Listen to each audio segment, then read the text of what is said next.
तर तिथं पालकमंत्री जयकुमार गोरे यांनी सोलापूर शहराची अचानकपणे पाहणी केली आहे। दरम्यान त्यांनी कुंडूतील मुरुम उपसावर प्रतिक्रिया सुद्धा दिली।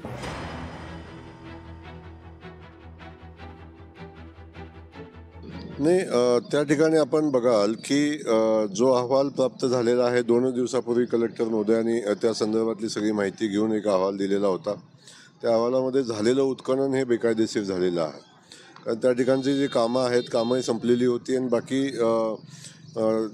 ते उत्खनन करायला कुठलीही परवानगी घेतलेली नव्हती। त्यामुळं झालेलं उत्खनन हे बेकायदेशीर होतं आणि ग्रामस्थांनी या संदर्भात काही लोकांचा विषय आहे, अख्ख्या ग्रामस्थांचा नाही आहे आणि त्यांनी ग्रामस्थांनी त्या अशा काही लोकांनी गावालाही वेटीला धरू नये। जी वस्तुस्थिती आहे ती समोर आली आणि त्यातनं सगळ्यांनीच आता ग्रामस्थांनी काही गोष्टी समजून घेतल्या पाहिजेत आणि प्रशासनानेही काही गोष्टी समजून घेतल्या पाहिजेत आणि समन्वयानं जाऊन पुढे काम केलं पाहिजे।